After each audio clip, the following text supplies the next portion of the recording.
So during rest, the ratio of the breath in to the breath out should be about 1 to 1.5. So during rest, we always should have a longer and prolonged exhalation, and that's what helps activates the parasympathetic response, or the body's relaxation response.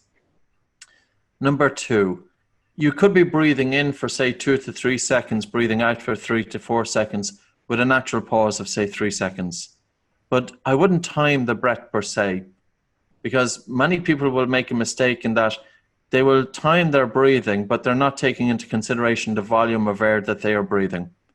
The rule of thumb is, if you look down at your breathing, it should be difficult to see your breathing. As Master Chris Pei, he's a master of Qigong, he said there are 3 levels to breathing.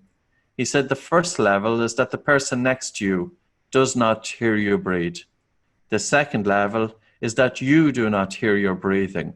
And the third level is that you do not feel your breathing.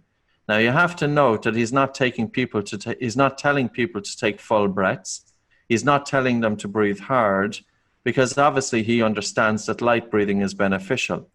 And in some of the martial arts, especially from the Eastern world, where people were very in tune with meditation and focused inwards, as opposed to what we see in the Western world with martial arts and with MMA fighting, for example, by bringing the attention inwards, they were very in tune with their breath.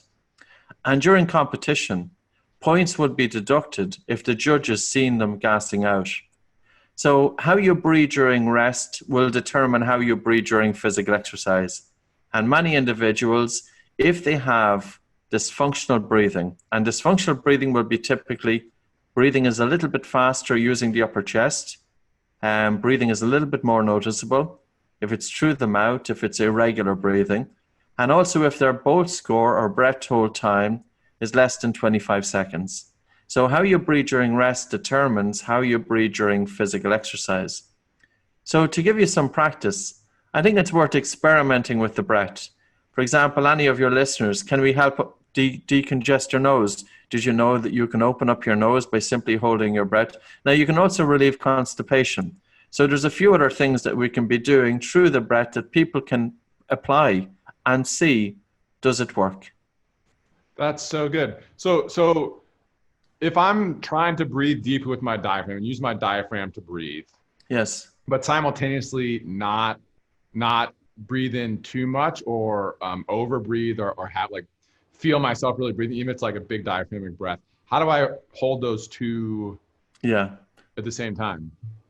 So what we'll do is we'll concentrate on the biochemistry first. Okay. So if you have one hand on your chest, one hand on your tummy, and I need you to have the mouth closed too, breathing in and out through your nose, and just tune into your breath. So for everybody to tune into their breathing and really concentrate on your breathing, and use this as a measure of your concentration, and don't worry about how you are breathing. All you're doing now at the moment is just you're focusing on the breath. So you're taking the breath into the body, and now you're having an exhalation. And really focus on your breathing, so you're having a prolonged and relaxed exhalation. And now to take a very soft, gentle breath in. And what I would like you to do, so you're breathing in. Now what I would like you to do is gently slow down the speed of air so that we see less movement. And the objective is, with this one, don't worry about breathing too much with the diaphragm. The whole aspect here is to reduce breathing volume. So just focus with this one, gently slowing down the speed of the air to the point that you feel light air hunger. So the objective is to breathe less air into your body now than what you were breathing before you started. When you breathe less air, carbon dioxide increases in the blood, and it's carbon dioxide that gives you this sensation of air hunger. Now the air hunger shouldn't be stressful, it should be tolerable. So Michael, you're gently slowing down the breath. You're taking a soft, gentle breath in. So there's your exhalation. Now you're taking an inhalation. It was a little bit fast there. Now you're having a prolonged exhalation.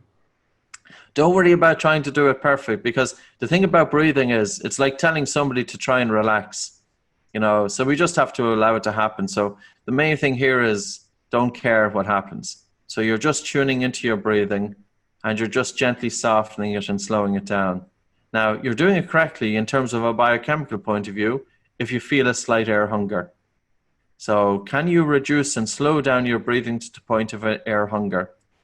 And for your listeners then, when you're slowing down your breathing to the point of air hunger, check if there's any change to the temperature of your fingers internally, not just because you have your hands against your body. Is there any change to the temperature of the body? Is there any change to the saliva in the mouth? Is there any change to your mental state? In other words, do you become more alert, less alert, or the same? So keep gently slowing down the breath to the point of a tolerable feeling that you would like to take in a bigger breath. Don't hold the breath. Don't freeze your breathing.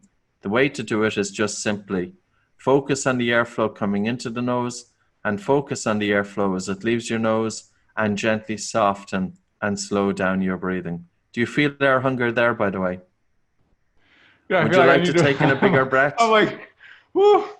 Well, that's it, you know, and you shouldn't have unpleasant side effects. So for people starting off, I'd say kind of go easy enough with it and gently build it up. So that would be aspects. So yeah, so I see one of the comments there in terms of somebody with asthma, somebody with panic disorder, somebody with anxiety. You have to go a little bit easier, but it's the best thing that you can do, because the feeling of suffocation feeds back into your symptoms. And you can imagine somebody with an asthma attack for many years, they're having, a history of asthma, or somebody with a history of panic disorder.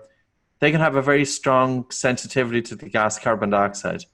And what we are doing here is deliberately reducing the volume of breathing. As a result, carbon dioxide increases in the blood because it doesn't leave the blood so readily through the lungs.